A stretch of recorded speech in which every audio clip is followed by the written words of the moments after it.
Assalamualaikum warahmatullahi wabarakatuh.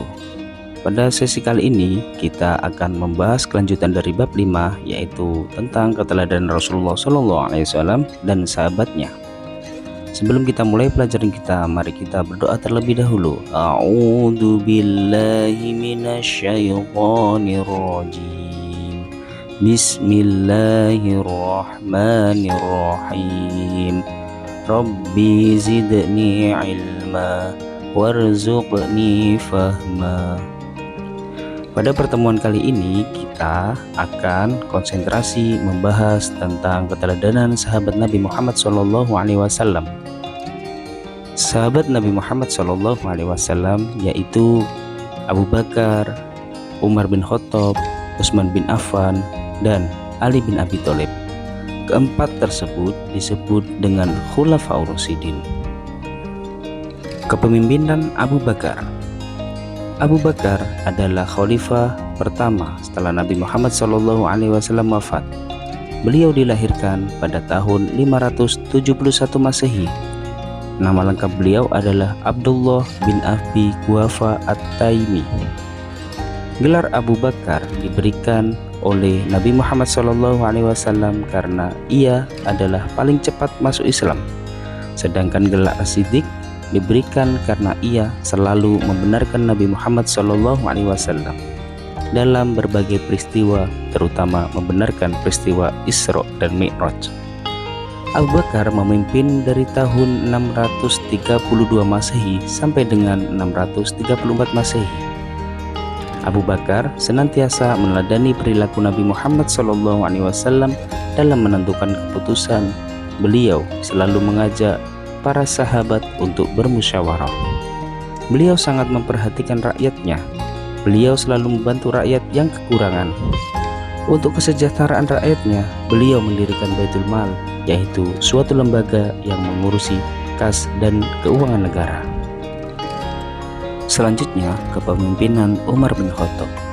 Umar bin Khattab adalah khalifah kedua setelah Abu Bakar. Umar bin Khattab mempunyai nama lengkap Umar bin Abdul Uzza. Umar bin Khattab menjadi khalifah sejak tahun 634 Masehi sampai dengan 644 Masehi.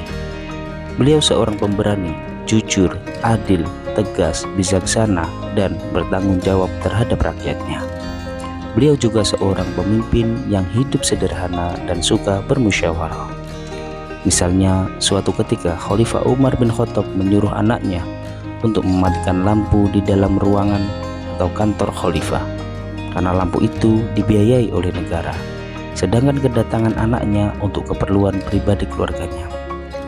Khalifah Umar bin Khattab tidak mau menggunakan fasilitas negara untuk kepentingan pribadi dan keluarganya, walaupun hanya sebatas cahaya lampu. Pada masa pemerintahannya, Umar bin Khattab dikenal sebagai pribadi yang sederhana dan bertanggung jawab. Masih banyak lagi perilaku teladan yang patut kita contoh dari pribadi Khalifah Umar bin Khattab. Jasa Khalifah Umar bin Khattab sampai saat ini yang kita rasakan adalah penetapan kalender Hijriah atau penetapan 1 Muharram sebagai tahun baru Hijriah. Kepemimpinan Utsman bin Affan. Khalifah Utsman bin Affan memerintah selama 12 tahun atau dari tahun 644 Masehi sampai dengan 656 Masehi. Beliau dikenal sebagai orang kaya dan dermawan. Bukti kedermawan Utsman bin Affan yaitu pada masa pemerintahan Abu Bakar, beliau pernah memberikan gandum yang diangkut dengan 1000 unta untuk membantu kaum miskin yang menderita di musim kering. Di masa pemerintahannya, Utsman bin Affan melakukan kodifikasi atau menyusun dan membukukan Al-Quran karena beliau khawatir akan terjadi perbedaan Al-Quran. Kemudian beliau membentuk panitia penyusunan Al-Quran yang diketuai oleh Zaid bin Sabit. Panitia tersebut bertugas menyalin ulang ayat-ayat Al-Quran dalam sebuah buku yang disebut mushaf dan diperbanyak 4 buah eksemplar. 1 buah disimpan di Madinah yang disebut Mushaf Al-Imam atau Mushaf Utsmani. 4 buah lainnya dikirim ke Mekah, Suriah, Basrah, dan Kufah. Di samping itu, beliau juga merenovasi Masjid Nabawi di kota Madinah dengan cara memperluas dan memperindah bentuknya. Kepemimpinan Ali bin Abi Thalib. Ali bin Abi Thalib adalah salah seorang Khulafaur Rasyidin yang terakhir. Ali merupakan anak dari paman Rasulullah SAW, yaitu Abu Thalib, yang selalu membela dakwah Nabi Muhammad SAW. Ali bin Abi Thalib adalah seorang yang pemberani. Pada masa pemerintahan Ali bin Abi Thalib kurang lebih selama 5 tahun, mulai dari 656 Masehi sampai 661 Masehi. Selain pemberani, Ali bin Abi Thalib juga seorang pemimpin yang peduli terhadap pendidikan. Sebagai contoh, beliau mendirikan beberapa madrasah untuk tempat belajar anak-anak. Dalam menjalankan roda pemerintahannya, Ali bin Abi Thalib mengharuskan pegawainya untuk jujur, cakap, dan bertanggung jawab.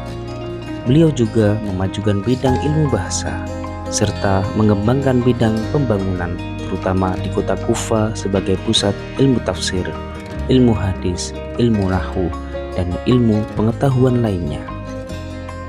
Perlu diketahui, Khulafaur Rasyidin adalah pemimpin yang diberi petunjuk, atau seorang pemimpin yang menggantikan Rasulullah SAW menjadi pimpinan negara ketika Nabi Muhammad SAW wafat. Alhamdulillahirabbil alamin. Terima kasih.